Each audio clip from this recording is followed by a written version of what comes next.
അങ്ങനെ നമ്മൾ break booster മാറ്റിയതിന് ശേഷം ഫസ്റ്റ് റൈഡ് ഇന്നലെ താമരശ്ശേരിയിലെ കുറ്റിയാടിച്ച് വരെ ഇറങ്ങി. കുഴപ്പമില്ല, ബ്രേക്ക് നല്ല ബ്രേക്കായി മാഷാള്ള. ഇപ്പോൾ 2.2 ഡൈക്കോറിൻ്റെ ബ്രേക്ക് സിസ്റ്റമാണ് ഇതിലുള്ളത്. പഴയതാണ് നമ്മൾ കയറ്റിയത്, കംപ്ലൈൻ്റ് ഉണ്ടായിരുന്നു.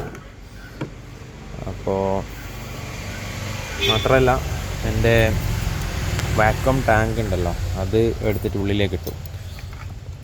ഒന്നൊരിക്കലും ഒരു വീഡിയോയിൽ ഞാൻ പറഞ്ഞായിരുന്നു, ആ ടാങ്ക് ഭയങ്കര അലമ്പാണ്. ഇവിടെയാണത് വരുന്നത്.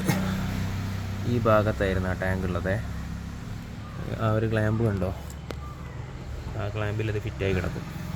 എന്നിട്ട് ഈ ടയർ കൊണ്ടുപോയി ടൈമിൽ മുട്ടിയിട്ട് അതങ്ങോട്ട് അടിച്ച് ഉള്ളിലോട്ട് കയറും. അവിടെ നിന്നിട്ട് എയർ ലീക്കായിട്ട് വണ്ടിക്ക് ബ്രേക്ക് കിട്ടിയില്ല. ആ ഒരു അലമ്പായിരുന്നു. ഇപ്പം അത് നമ്മൾ നേരെ അയച്ചു. അതിൻ്റെ ബേക്കിലോട്ട് ഫിറ്റാക്കാരെന്ന് വിചാരിച്ചത്, നമ്മളത് നേരെ ഇതിനുള്ളിലേക്ക് ഫിറ്റാക്കി, എൻജിൻ റൂമിൽ.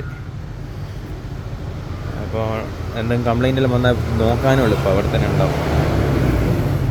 അപ്പോൾ ഇതിപ്പോൾ ബൂസ്റ്ററും MC-യും കിടക്കുന്നത് 2.2 ഡൈക്കോറിൻ്റെതാണ്. അപ്പോൾ ഇതിപ്പോൾ ടെസ്റ്റ് റൈഡാണ് ശരിക്കും. ഇന്നും നാളെയായിട്ടൊക്കെ ടെസ്റ്റ് റൈഡാണ്. എന്നിട്ട് എന്തെങ്കിലും കമ്മിയാകുന്നുണ്ടോ നോക്കണം ഇൻഷാ അല്ലാഹ്. എൻജിൻ്റെ കവർ വർക്ക്ഷോപ്പിലാണ്, വിട്ടുപോയി എടുക്കാൻ. പെട്ടെന്ന് മിസ്സായി പോകുന്നൊരു സാധനമാണ് കേട്ടോ അത്. എന്തായാലും അടുത്ത പ്രാവശ്യം പോകുമ്പോൾ എടുക്കാം ഇൻഷാ അല്ലാഹ്. ഇത് ഒരു കോട്ടൺ വേസ്റ്റ് കൊള്ളാം. ഇതൊക്കെ ബെൽറ്റിൻ്റെ ഉള്ളിലൊക്കെ കുടുങ്ങിയിട്ടുണ്ടെങ്കിൽ നല്ല രസമുണ്ടാവും. അങ്ങനെയാണ് ഇപ്പോൾ ബ്രേക്ക് ഉള്ളത്. വണ്ടി സ്റ്റാർട്ട് ചെയ്ത് നോക്കാം നമുക്ക്.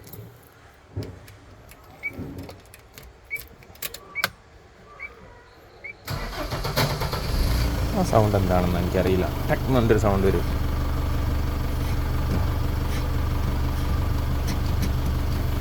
നല്ല സുഖമുണ്ട്. ഇപ്പോൾ ചവിട്ടാനും കൈ കൊണ്ട് പ്രസ് ചെയ്യാൻ പറ്റും. ഇങ്ങനെയാണിപ്പോൾ അതിൻ്റെ ബ്രേക്ക് ഉള്ളത്.